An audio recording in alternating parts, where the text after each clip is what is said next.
Aujourd'hui, nous sommes encore avec lui, M. Rabouni, traité de plusieurs mots par plusieurs personnes, mais il garde sa liturgie, il garde sa position, il garde sa croyance, sa foi dans ce qu'il dit, parce qu'il croit qu'il en a la connaissance, qu'il en a la ferme conviction. Rabouni, bonjour. Oui, bonjour les grands journalistes. Le Lotondimi qui est aider encore Bananzambe pour qu'il avancer, pour ne pas qu'il batikala avec ignorance. Toko aider Bananzambe partout, bazako landabiso na monde, na thème na biso, oyototie l'ignorance tue. Un ignorant, il est comparable à un aveugle. Nous allons entrer tout à l'heure. Nous allons prendre les thèmes tout à l'heure. Je vais saluer à côté parce qu'il n'est pas seul. Vous avez remarqué devant vos écrans, bien sûr, il y a quelqu'un à mes côtés, un invité. Lui s'appelle Gadol Nsako. Salutations, bonjour. Bonjour, monsieur le journaliste. Bienvenue. On dirait. Oui, non, na format Ah, ça c'est la première fois. Oui. Voilà, nous croyons que tous les deux, nous allons, tous les deux, vous allez, pas moi, vous allez aider le peuple de Dieu. Nous avons un thème, une thématique très importante, l'ignorance tue. Ça me permet de lire un verset de la Bible qui va bien sûr introduire cette thématique. Je suis dans le livre de Osée, chapitre 4, le verset 6e. Il est écrit, mon peuple est détruit parce qu'il lui manque la connaissance. Puisque tu as rejeté la connaissance, je te rejetterai et tu seras dépouillé de mon sacerdoce. Puisque tu as oublié la loi de ton Dieu, j'oublierai aussi tes enfants. L'ignorance tue, c'est la thématique d'aujourd'hui. Pour commencer, Rabouni, namukuse avant de côté en profondeur, où nous avons ignorance et zani. Yango na utaki koloba, donc un ignorant, il est comparable à un aveugle. Parce que un aveugle a yebi ko distinguer makamute. Un aveugle a ta couleur a yebite. Donc tout le monde awa na ignorance ya batu. Au monde a pasteur abikisi aveugle né, mais azako tout na ye couleur ni au rouge. Un aveugle c'est un ignorant, donc a yebi makambi ya couleur. Donc yango na lobi. L'ignorance ezali ndenge tobenga na lingala boyinga mutu ayebite balakisi 1 plus 1 est égal à 3. Il est ignorant. Donc et comme akapasi po mutu abotami déjà que ayebi que 1 plus 1 est égal à 3, oya kolakisi que 1 plus 1 est à 3 te ezali 2. Yango nde babengi ignorance. Yango toye koyebisa peuple. D'abord na ignorance o mokili mobimba bazanango ya kombo. Parce que la parole déclare dans Colossiens chapitre 3 verset 17, la parole déclare tout ce que vous allez faire en œuvre ou à parole, faites au nom. Donc comme on est ezali likambu o ezali primordial. Yamo ozomona batuna kombo lokola bazali na ignorance na pesa ki Exode 3 ayebisi Moshe ke YHWH c'est là mon nom. Ça c'est en hébreu. C'est là mon nom de génération en génération. Au moins la Bible, l'ignorance a tient la carte de la Bible, à l'omoli combo a tient épithète Dieu. Au moins la Bible moutou, à son semble la Dieu. Un vrai juif a coquille pour prononcer Dieu parce que Dieu est mouti en français. Donc au temps des apôtres, même épithète ou on a Dieu et ça l'a dit. Au moment on a bâti sous adjectif, oyo bâti éternel. Au moins la Bible moutou, éternel mon Dieu. Un vrai juif a coquille pour prononcer Dieu, a coquille pour prononcer éternalité, parce que moi nanga mike kalunzu, le col andima kombo ya Yoshua, aza éternel. Ba ange peut aza éternel. Donc tout le monde ignorance d'abord. Oyo bayel donc ignorance aux populations bazanango, selon 1 Jean 5 verset 19, la parole déclare le monde entier est sous la puissance du malin.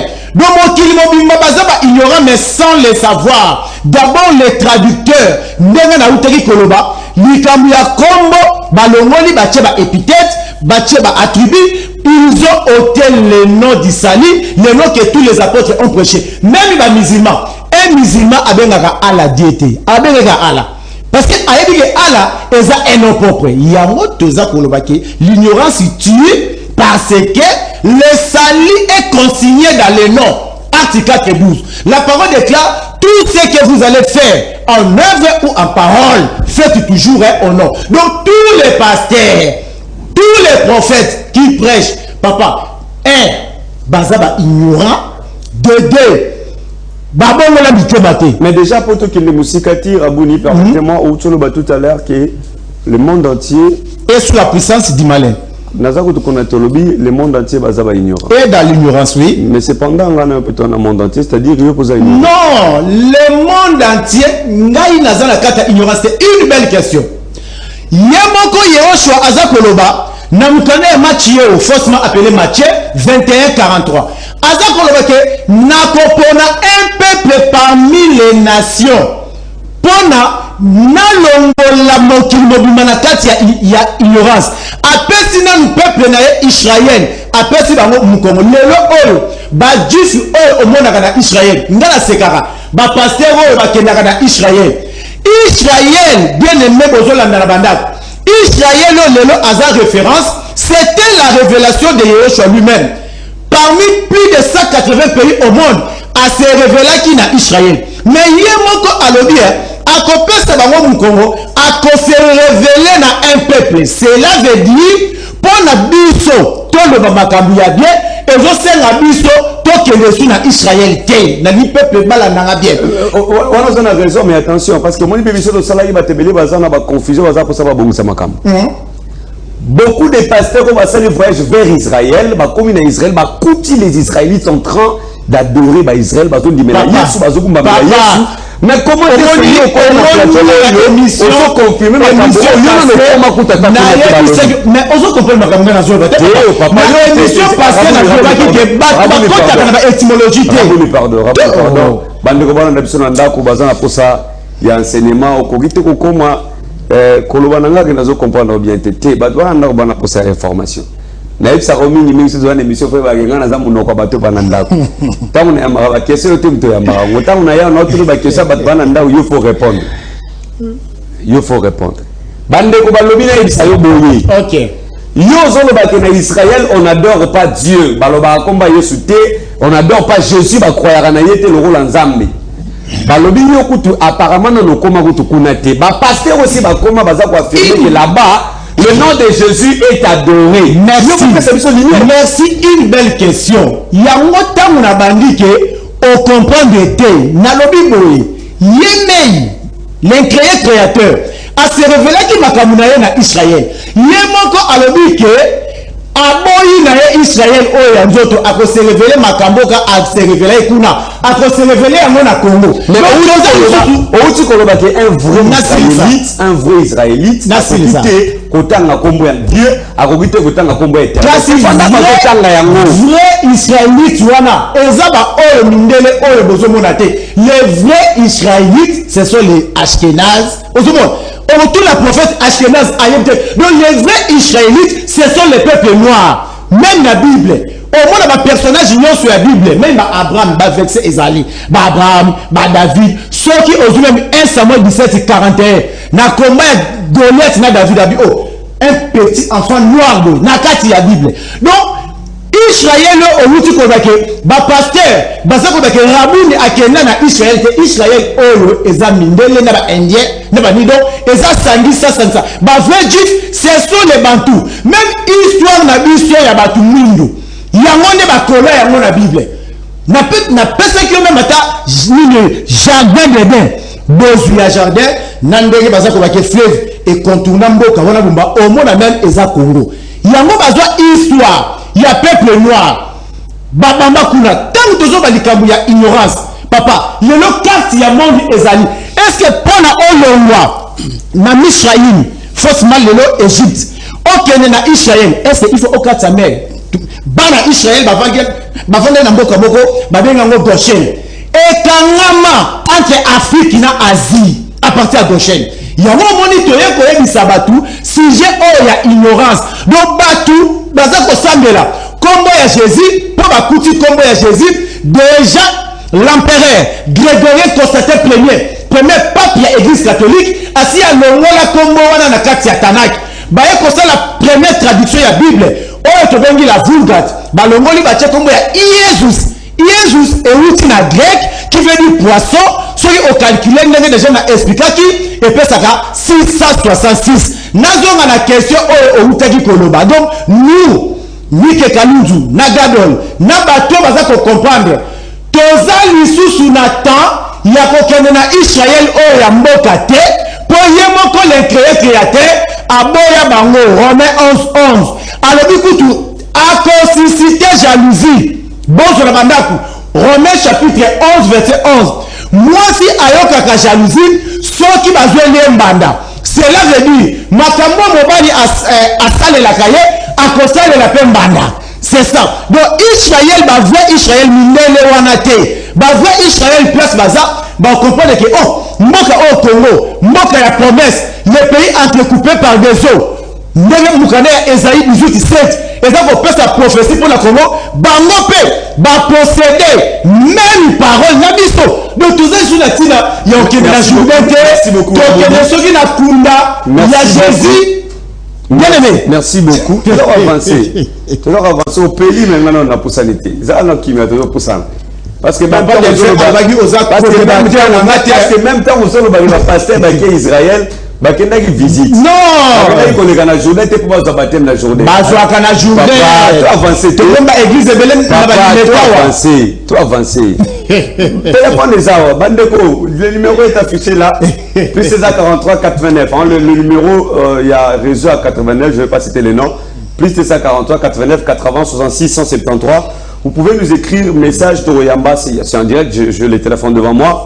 Message nako tanga yango et puis même sur WhatsApp vous pouvez nous écrire Torotan la question d'Abino pour toper Saraboni à répondre. Mais tous en nous Gadol, lui aussi qui marche avec Rabouni Bazobenga ignorant Rabouni Nazo comprendre la révélation. D'ailleurs Azoloba Nzambe à Lobaka on peut s'amuko en Israël m'a comprendre bien parce que sous la révélation Israël les anan nos peuples nabonzo toté.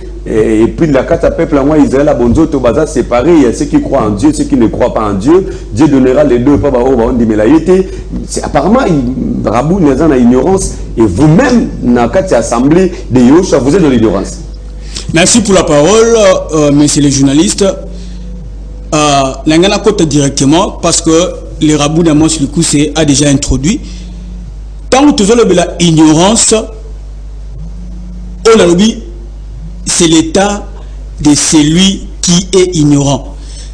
Donc, celui qui doit s'instruire de ce qu'il doit savoir ou de ce qu'il ne connaît pas. Il y a un moment où, tant que tu qui est la révélation, qui est la vraie parole, tu es dans le monde. Pour nous, il y a le créateur à l'objet que sans tenir compte du temps d'ignorance. Sans tenir compte, il y a tant d'ignorance. Il annonce maintenant par la bouche de Gadol et de Rabouni la vraie parole. On va trouver là pour le moment. Alors, quand Rabouni parle d'Israël, Israël actuel, ok, on va bien Israélien. Mais nous sommes. Israël actuel, Israël les Arawana, Israël Arawana, ok. Non, je Israël a Kalatena, le je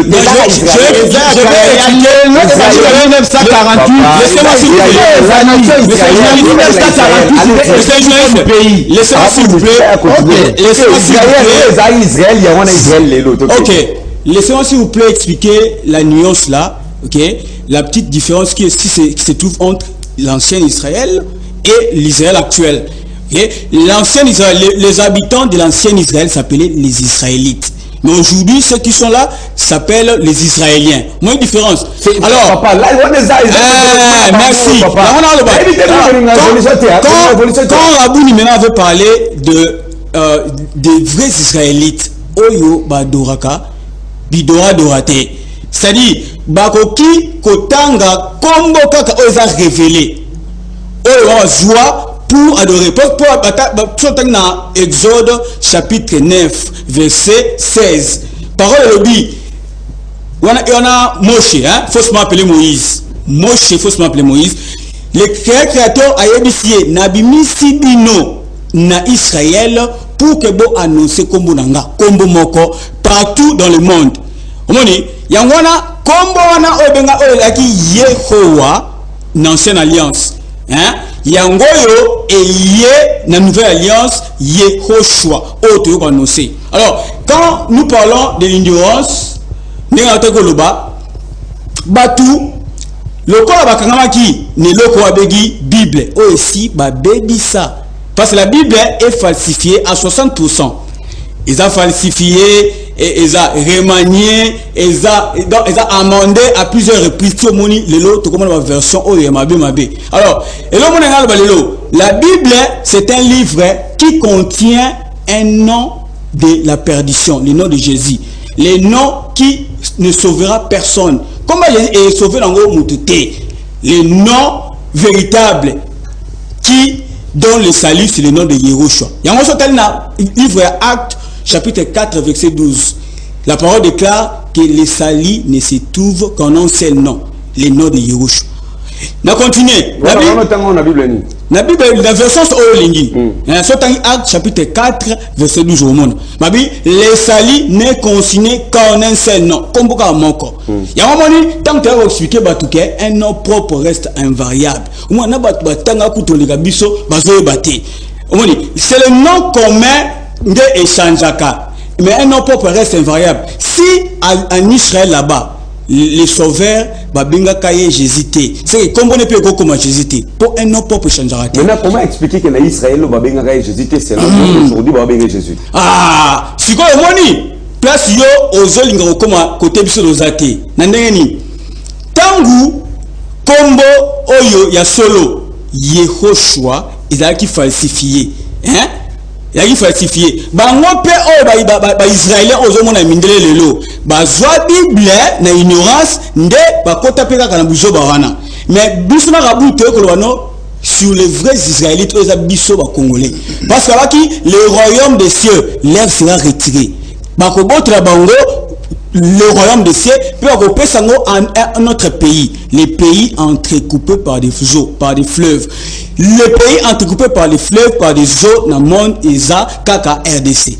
C'est là où les mots qui ont révélé Kombo Nanga, la vraie parole. Il y a un moment où on a continué. La Bible lequel va Makambo. Au moins que les autres abrutir batou. La Bible là contient des contradictions. Car cette même Bible là, ils ont comme ça Nzambe na bango. Un Dieu qui se répand, hein, mona sali kambu, et moi arrêté, à se répandre. C'est la Bible, ils ont raté. La Bible, ils ont raté. La Bible, il y a 1000 euros, ils ont raté. Là où la Bible dit, Dieu se répand d'avoir créé l'homme. Parce que la Bible, Natanak, Genèse de 1 à 11, c'est sur des mythes. Ils ont raté. Adam, Azalate, Noé, Azalate. Donc, il y a tout de Babel. Et ça là, le monde que nous sommes, ça date de millions d'années. Donc, il y a maintenant, Adam, Azalate, vu le bandela. Papa, les anthropologues, papa.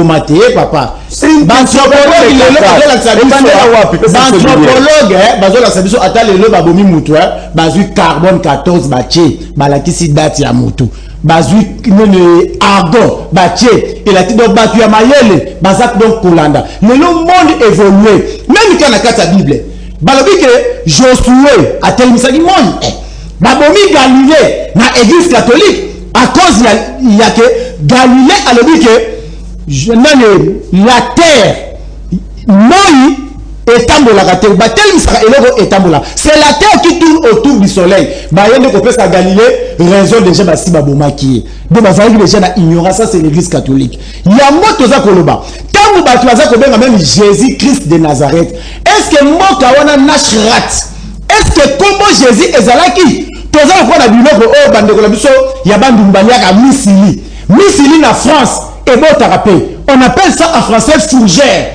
Mais ceux qui ont vu Safou, Bapesanga na bato barobenga, Bapesanga Safou na litonge en français. Au moins na Safou na France, ezalaka te nous étions assigné les Safoutiens, ezalaka te. Donc comment personnage wana azalate mais bonjour comme bobambien en français aussi longtemps que au temps biblique la langue française n'existait pas. Français est venu dans l'an 476 na chute ya empire romain d'Occident. Mais comment on pouvait l'appeler dans une langue qui n'existait pas à son époque? Dans quelle langue avez-vous compris les choses de Dieu? Papa, naebi suyo que na comprendre ce au comprendre il a répondu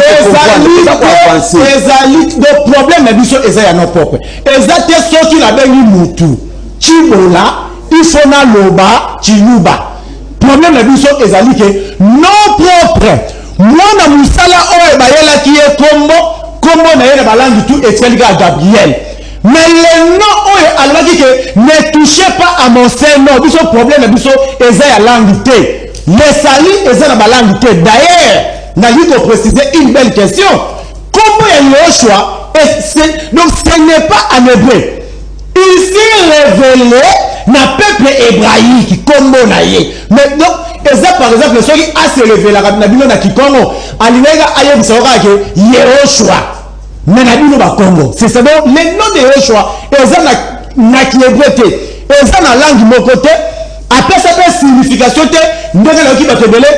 sa signification non le nom de Yehoshua englobe tout parce que c'est lui créateur donc c'est ça. Pasteur Kassa dit tout à l'heure, c'était le vendredi passé, il était ici. Pasteur Kassa lobi na ba kotangi la ce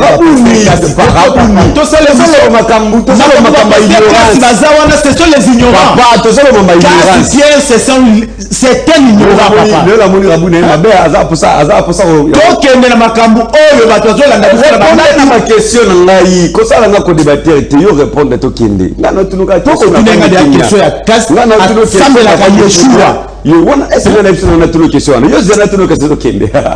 mesdames et messieurs, les amoureux de ces magazines au centre, nous sommes en direct de la chaîne Le Phare Télévision. Nous avons reçu pour vous Rabouni avec Gadol.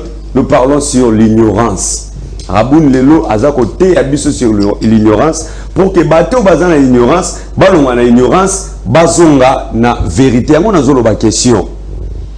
Le pasteur Kassa dit il ne faut pas traiter bateau que baza ba ignorance cependant ce qui a qu'on lobby kozon di makombo yeso te yondo za ignorant liboso. Croyez-vous que lokola moto roza la peta mususu eza eloko moko na no yebite o ekoko yeba lobby pour faire comprendre yo que Jésus-Christ c'est lui le Dieu ou encore batu nyonso bazon di melango nde baza déjà na ignorance pour toujours. Papa eloko pasteur Kassa alobi na koyi ko limbiso na makamnyos mais na makamba kombote soki ozui na mukanda ya Weikra faussement appelé Lévitique 24:10 balabi Moshe faussement appelé Moïse akangi mwasi moko ya Moyuda abalaki mopaya bakangi bango non ndenge lelo ba pasteur baza ko zwa basi ya batu baza ko escroquer batu babi bakangi ye na bi Lévitique 24 verset 10 à 7 babi bakangi ye à cause il y a blasphème à cause à blasphème du combo donc na ko yiko lingi so na bakamunyo so papa na combo te babi bakangi ye et puis Moshe a tourné ye owa abi na batu oyo ba blasphème combo na yo na sala na bango nini yo kanene parole eza koloba na Lévitique 24:10 babi bo azala étranger azala bene Israël celui qui blasphémera le nom de Yehoshua sera puni de mort. Il y a même n'a pas cassé un pasteur Kassa, tous les pasteurs, batambolaka, bazoso ba immeuble, basi ba kufa, pour basi ba se kata na vérité ya Congo ya Yehoshua. Rabouni va nous expliquer un verset que je vais lire tout à l'heure, Jean chapitre 14 verset 9, la Bible dit, Jésus lui dit, il y a si longtemps que je suis avec vous et tu ne m'as pas connu, Philippe. Celui qui m'a vu a vu le Père. Comment dis-tu, montre-nous le Père? Une belle question. Problème est ça, tu vas côté na ba étymologie. Quand vous avez montre-nous le Père. Oh papa, na prophétie sur aujourd'hui Yeshayo Esaïe 35:4. Alors qui na Esaïe 35:4 na ancienne alliance parce que il faut te taire à la loi et au témoignage. À la loi, alors qui te que à Kotinda, fils naïe. Abi, je viendrai moi-même, Yehoshua. C'est comme si ma père na fils. Likamba père na fils et continue à concile de Nicée. Nala 312, j'avais déjà expliqué ça ici. Il y avait 1800 évêques. Na deux orateurs principaux. Arius côté ba grec, Athanas côté ya romain. Baye ko traiter ma kambi ya batu ya Bible. Ne baye ko tia. Soit-disant la Sainte Trinité. Bachia Nzambe Tata, Nzambe Mwana, Nzambe Molimo. Garde le coup albara. On ne peut pas dire le Père et le Fils sans impliqué la maman. Il faut même savoir maman, il y a un catholique, c'est là papa. Il y a un catholique, bah il y a un maman. Il y a un verset au PC à Jean 14. Et ça verset parmi thèmes il y a ignorance. On a un verset il y a ignorant parce que Makamba père montre-nous le père. Et ça lui a dit le père. Makamba père fils. Concile de Nicée à la 312 de notre je répondre en tout cas on a la première réponse notée mais on a la réponse à comprendre les français parce qu'il cite autant en français tu vas côté internet tu vas concile de Nicée grec autant en français Jésus a le tout nié. Si vous avez l'émission, aux autres il a dit Jésus, c'est pour avancer dans l'émission. Parce que Jésus c'est un nom satanique. Jésus c'est un nom catholique. Jésus, tala, papa, nana lobaka, pardon l'imisa. Nana lobaka même il réveille dans mboka exact. Réveille par rapport à quoi? Parce que le nom, on va passer dans mboka, on le monde entier va dans côté. Ce nom-là, Jésus, bien aimé, va passer, va y a tout ça la débat awa. Jésus c'est un nom catholique. Pasteur Moko a contenu nous sommes en direct. Jésus c'est un nom catholique.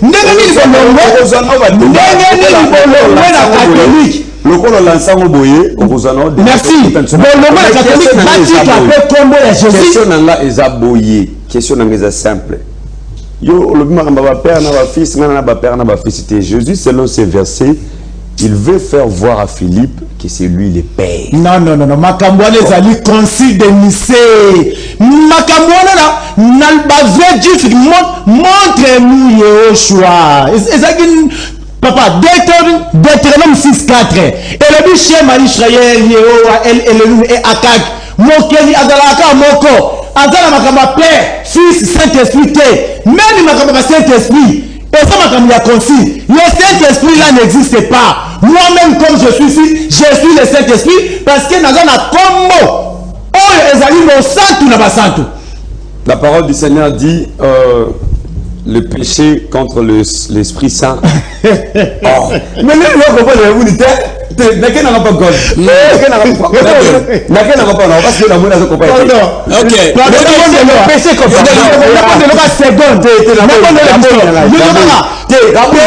contre Jésus, mais le péché n'a Saint-Esprit. Cela veut dire Saint-Esprit avec qui Jésus. Papa.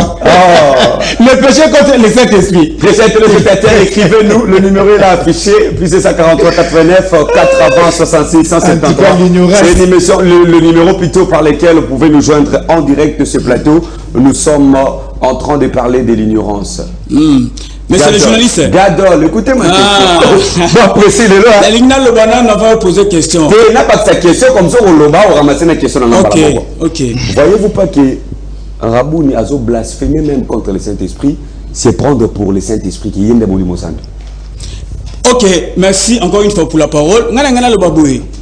Tangu tozobeta sete awake à la fois na kondima obno zaranango ajouter la connaissance tangu ozala kondima faut za pena connaissance ozala pena boyeba oluka pe oyeba ndo ate ko yeba ezala ba lolenge belé lelo internet c'est makambe comme belé o ko sa ke bayeba ba tunde mabesaka ka basaka bandimi ba ndima ono so kuta na bible omoni ya on va vu tant la chose que makambu ya ba Dieu le Père, Dieu le Fils, Dieu le Saint-Esprit. Ezalakate, ezamakambo bacha na concile de Nicée. Le concile de Nicée là à Rome, c'était une convention. Bayokani bache babichacha ba changer ba BBC o ezalaki na authenticité à longoli bache babichacha na bango. Alors que dans s'il vous plaît, ne appelez pas, écrivez-nous le même numéro mais écrivez-nous, on ne peut pas répondre aux appels. Bokoma tokotanga ba question na bino même sur WhatsApp, même sur message normal. Mais bah appelle s'il vous plaît. Dans les saintes écritures hébraïques originales, au kuta babuzo ba obatila solo na Bible té. Ya au moins tous on mettre certaines kamba l'ignorance tue. L'ignorance tue de ba lingala. Kozanga koyeba ezaliwa. Liwa ya mobimba ya ndambo za radiba ko sato kozanga koyeba ezaliwa ndambo. Yango moni eloko na lobby que l'ignorance oyo so batu ba okobokotina ngo c'est pour la mort éternelle. Or, celui qui va opter pour la connaissance de la vraie vérité qui est au choix, à cause la vie éternelle. Il y a au moins tout na question moi quoi et j'en ai au moins 3 ou 4 questions. Il y a tout na bateau ba bibengaka ba prophète des nations sur banane na bateau kaka balanda pe mbanzambi na bango. Il y a tout na boy. Mula oyo ya déluge oyo betaka. Et betaka mokili mobimba to et betaka na partie au Noël zalaka. Hein ba répondre les numéros là comme vous venez le dire, tous les téléspectateurs qui sont en train de nous suivre, veuillez répondre si vous êtes là. Deuxième question, les grands poissons ba comme la biso na histoire ya Jonas, les grands poissons. Ba prophète, il s'agissait de quel poisson? Il a qui poisson nini amune ako mela mutu, mutavani 3 jours ne pas bimi. Ya misa tout, question misa tanga tuna, est-ce que na maswa o Noël tongaka a kota ba nyama nyonso? Est-ce que okapipe azalaka? Wana troisième question. Quatrième question, on a tout au moins 4. Je vous ai dit, j'en ai au moins 4. Il y a ce que ça bouge. Kolandela le lenge wa comment la Bible, hein? Na Matthieu 1:18, Jean 19:25. Ba préciser babi Marie la mère de Jésus. So quel sous na Marc 1:1, Marc 3:11 walobi Jésus fils de Dieu. Dans ce qu'on a tout na. So qui Jésus aza mwana ya Nzambi. Quand on peut préciser que Marie est maman, jusqu'au Marie a zanani Nzambi. On répond à Bissol, comme vous venez de dire que le numéro est là. Alors nous continuons pour dire que l'ignorance tue et bomaka. Bato bakoye ba yero choate, ba kosela yero choate, ils seront anéantis. Nous allons prendre les esprits et si karaté. Trois versets na zone par abuni wana ngana otanga te na Bible na ngate botanga na Bible na bino bozana ngo. Très chers téléspectateurs, 1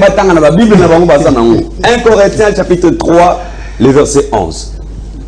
Expliquez-nous le verset. Vous avez la Bible dans le verset. 1 Corinthiens 3, 11.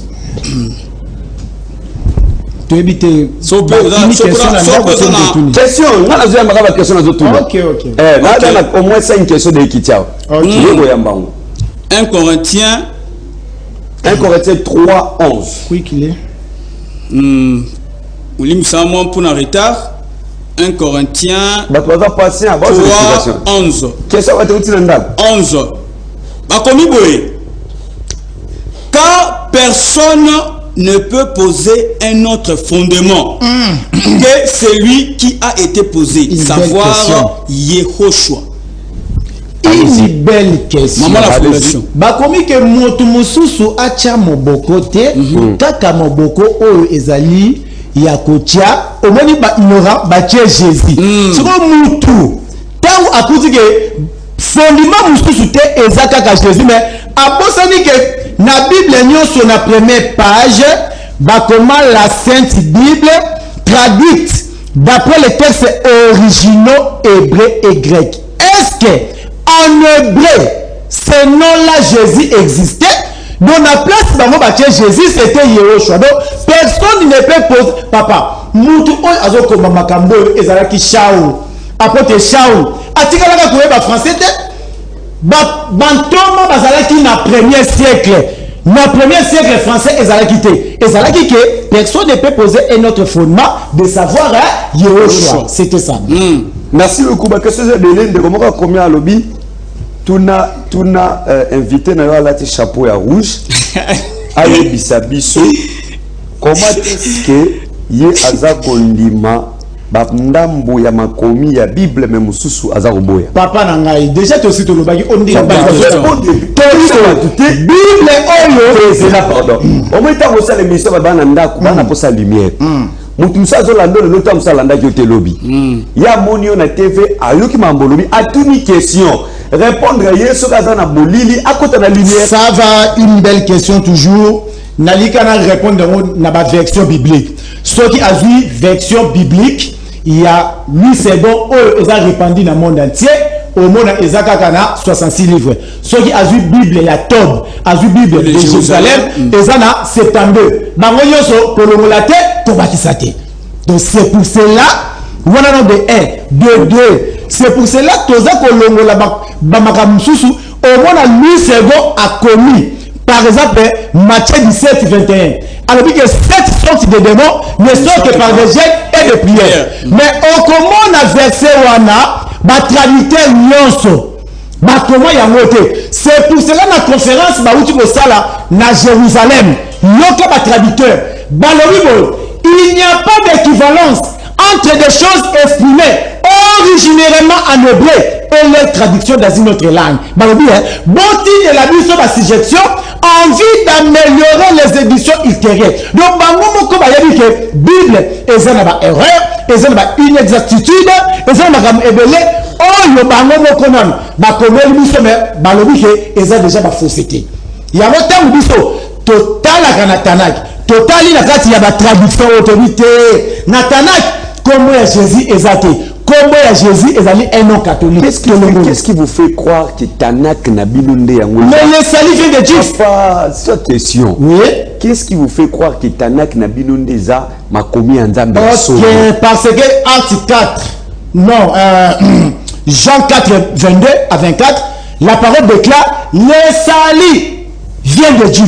Donc makamu oyo ya vraie spiritualité oyo eza makamu na biso te et comme il est biso bon nisko ndenge news on dimate ba juifo baza na Israël mais bazo dimake c'est Dieu historiquement ba vrai juif eza mindele te ba juif baza ma ba noir ba vrai juif ba bengi bango ba sabra ba ashkenaz ba falasha ba tumwindu juif mindele azala te tala lelo soki oke na Afrique du Sud au monde na ba sud africain musu baza mindele na gende na frontière moko na Angola na Songaman na moni policier moko ya Angola mindele l'effet ya métissage ya ngone esala bongo donc papa tout le qui dadon eloko moko olobi Israël ya Bible ezakaka papa ya moto zoloba ozomona ba pasteur bazolinga kokota na buhanya te donc un ignorant alinga kokota na connaissance te un ignorant ayebi te que ba juif oyo papa na biso s'arrive lukendi alobi ba soukaki à partir ya l'an 70 de notre ère cet empereur là Titus azoki ba ustensile ba Tanakh biloko tout eza na Rome yango tango tozo ba ke touche même à Rome toye ba raté ba buku ba amenora ba chandelier biloko tout et kena na Rome toye ko comme na l'encens dernier apôtre ya Bible to bengi ye o Anan faussement appelé Jean ba bomie na île de Patmos ba makamba ba juif nde omoni ba kena ki na déportation donc ba juif ba ye ko zonga na terre wana ka lobi na 1848 ba juif ba véritable te ba juif ya mindele yango omona en hébreu omona mai ya komela en hébreu na lingala peka mai donc ba vrai juif basi ba palangana na mokili mobimba donc oyo kuna ezali makambo oyo ba occidentaux basala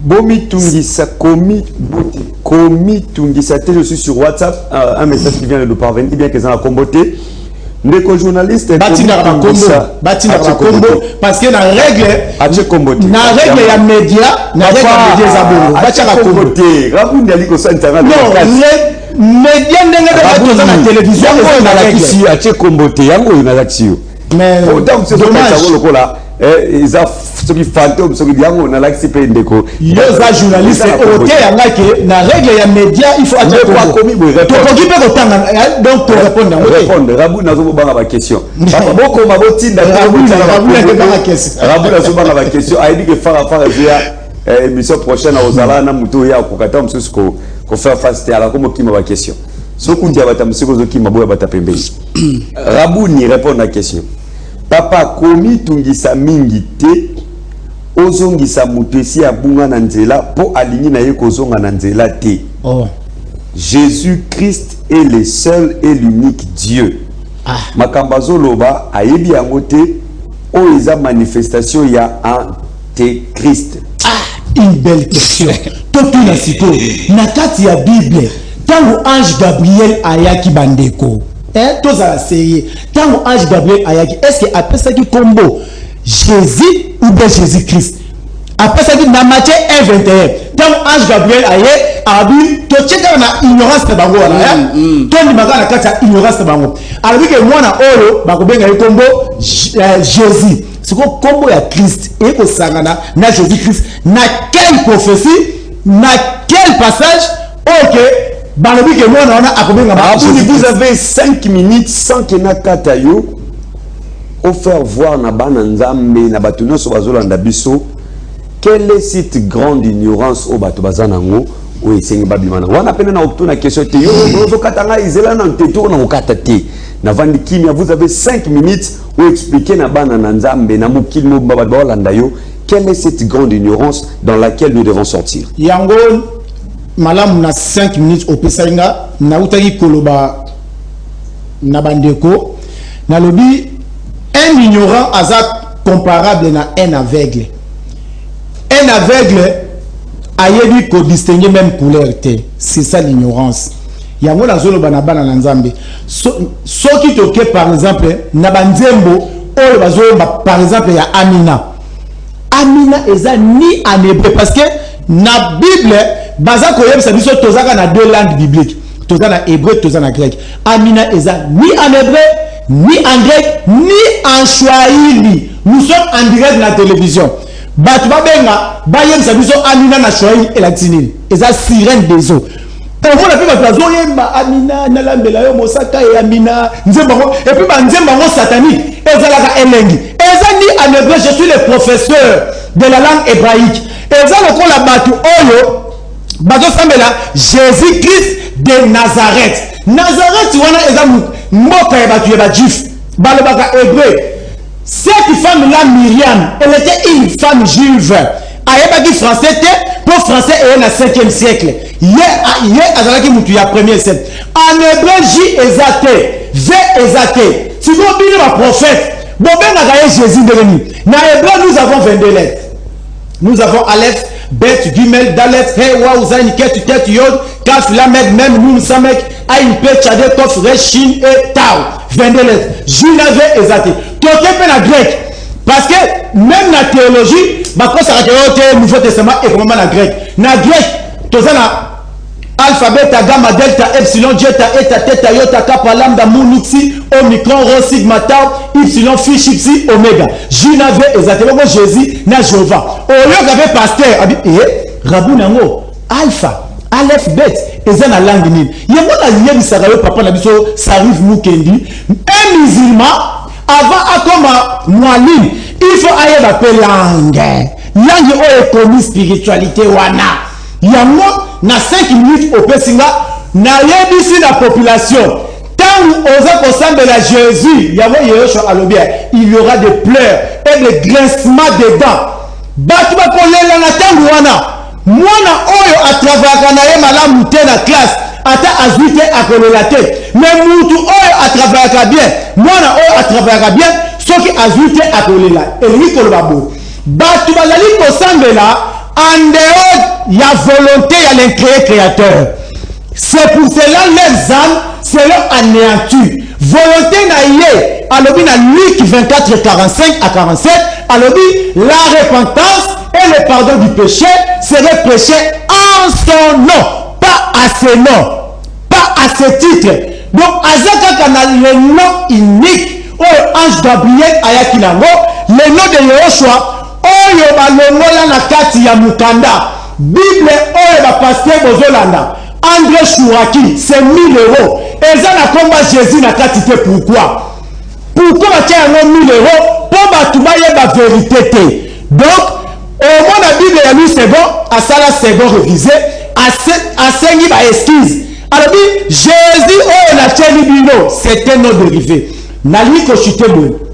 Pendant que l'on na langue biblique, et ça la codé chiffré. Sauf que calculer combien Jésus et puis ça a 666. Bande konama, vous adorez Satan sans le savoir. Jésus c'est la marque de la bête. Oh le boucaner Apocalypse. Faussement appelé Apocalypse, révélation. Parce que ce qui est déjà révélé, on ne peut plus l'appeler Apoca. Apoca qui veut dire ce qui est caché. Donc, nous connaissons la révélation, et ça, qu'on a sabu, que 666 wana, et ça dit Jésus, que les chrétiens, faussement prononcé chrétien.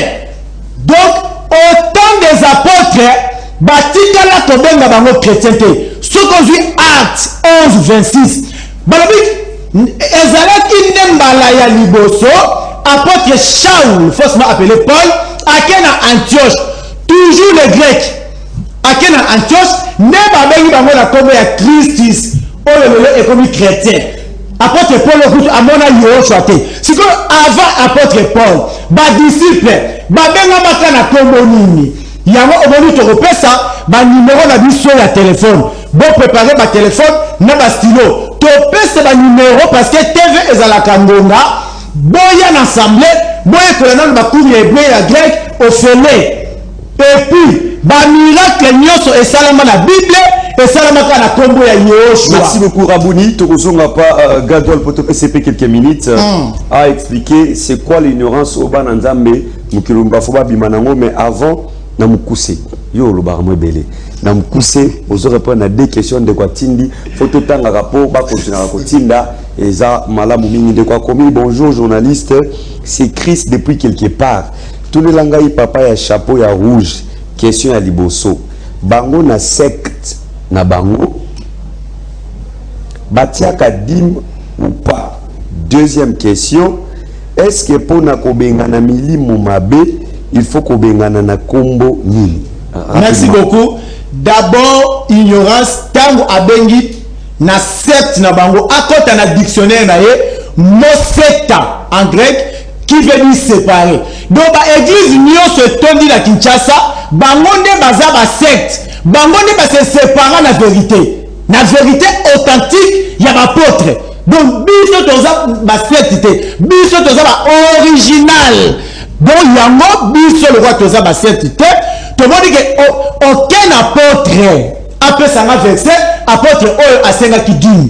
Et puis à Deutéronome 14 verset 22 à 29 dit mongo ezalaki na verset ona mais dit ezalaki biloko ya bilanga oyo nganga azalaki koyeka une partie mâchoire et pas na estomac parce que c'était significatif mâchoire et pas nganga okozwa sagesse épaule et pas nganga il faut amener ma charge estomac nganga avant aloba estomac nde eboyaka nde edispatchaka biloko ya malamu ekero na makila ba misusu ebwaki yango na bisika secret c'est ça biloko nganga mais ezate lelo oyo yo nganga kozona dini ndenge ni passé dini et pesemela ka na tribu moko ya Lewi bazwa dini yo oza muluba passer muluba yo za mongo mbunda muyaka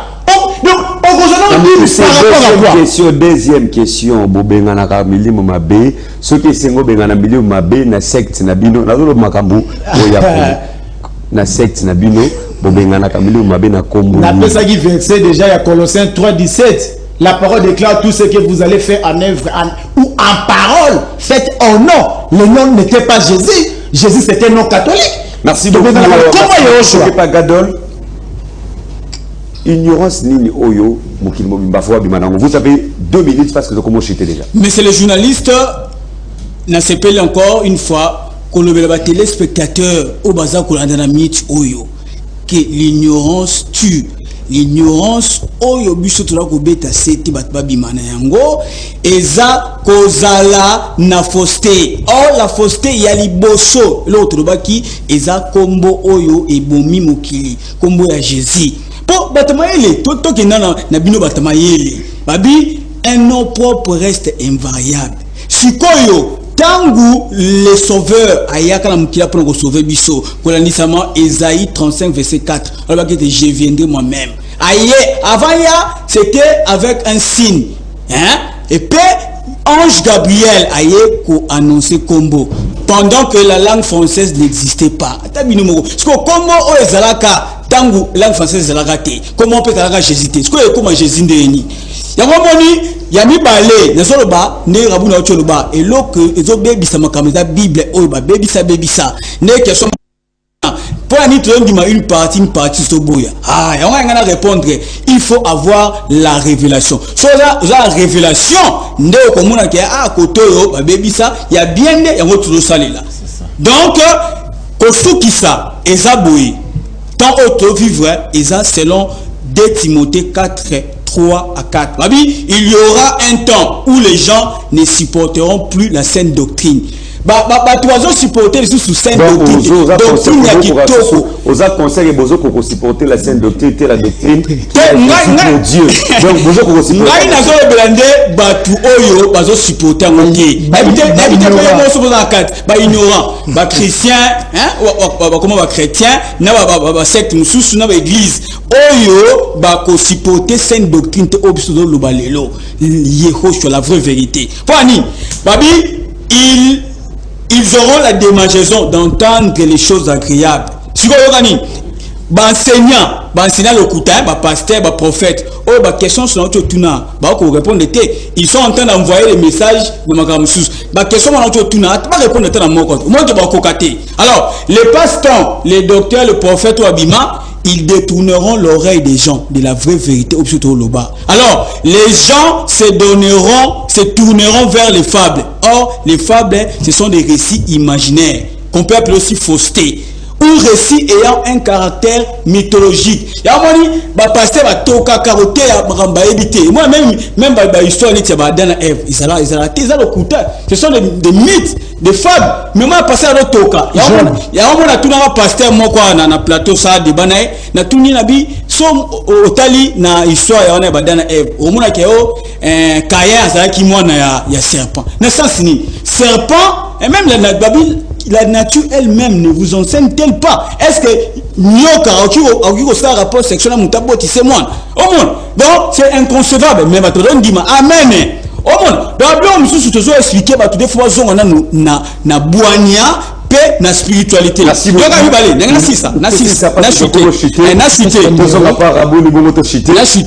donc Batou, Baye, Baker, ils sont dans l'ignorance. Nyoka, Abandolia poussière.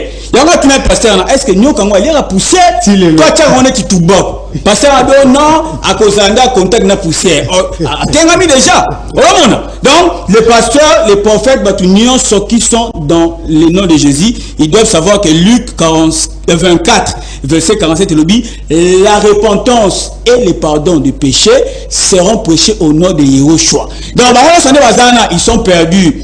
Bayande, Bayoka, la vraie parole, l'ensemble de Yehoshua. Merci beaucoup, Gadol. Merci beaucoup, Gadol. Nous sommes arrivés à la fin. Il nous reste pratiquement 2 minutes. Vous allez prendre 1 minute, Rabouni, pour la conclusion et directement, on peut s'habiller sur ma coordonnée. Ici, l'église déjà, numéro pour la rejoindre. Oui, merci. Tout ça, numéro, il y a téléphone. Nabato, tout besoin d'avoir problème. Aux a maladie incurable. Aux a problème moko. Oyo olingi solution na kombo ya Yehoshua. Tokota na yo na mabondeli na véritable nom. Ndenge na uti kolobaki ba miracle nyonso bomona. Il y a vrai et salama na kombo ya Yehoshua pour Satan peut asala ka miracle ça va oyo bobenga bozo zwande miracle ya vrai na problème tout aux alango na foyer na yo na musala na yo obengi biso na 089 eza numéro ya WhatsApp 089 60 70 529 je reprends pour la meilleure audition 089 60 70 529 ensemble la biso ezali na commune ya Kalamu to adoraka chaque dimanche de 9h à 12h. Tozali na Kapela D na avenue Linja numéro 2. Donc ceux qui oye na 9h to bandaka na cours ya hébreu, grec, araméen après to koti na adoration puis na ba enseignement mususu ensemble mususu tozana en face ya aéroport ya Njili. Kuna to adoraka de 12h à 15h seulement le dimanche. Vraiment ceux qui au koti na kan onini na kanseta okiti na ari mama pichuna obengi biso na ba numéro oyo okuta ensemble ezapona. Voilà, merci beaucoup. Un mot pour te chiter. Na propose appelé papa Delphin Kasongo journaliste ya mutema mala. C'est pas problème, tu comme le super un mot. Na Mike Kalundu na papa. Merci beaucoup encore une fois pour la parole monsieur le journaliste. J'aimerais dire aux gens que Ngongebeti oyo batufo ba vérité parce que beaucoup ont une intelligence obscurcie, étant étrangers à la vraie spiritualité à cause de l'ignorance qui en est. Oyo tozoloba et à cause de l'endurcissement du cœur. Même pasteur ils sont dans la fausseté. Mais le bas cop na bango la mbongo parce que Jésus c'est un nom c'est un fonds de commerce. Merci beaucoup. On va profiter Merci beaucoup. rapidement pour donner mon numéro de téléphone. Mon numéro de WhatsApp, c'est plus 243 82 11 32 656. Je réponds pour numéro audition. Plus 243 82 11 32 656. Mesdames, Messieurs, nous sommes arrivés à la fin de notre magazine Au Centre. Très heureux de vous l'avoir présenté. Merci de nous avoir suivis. Vous avez, chacun de vous a pris sa part. Chacun de vous a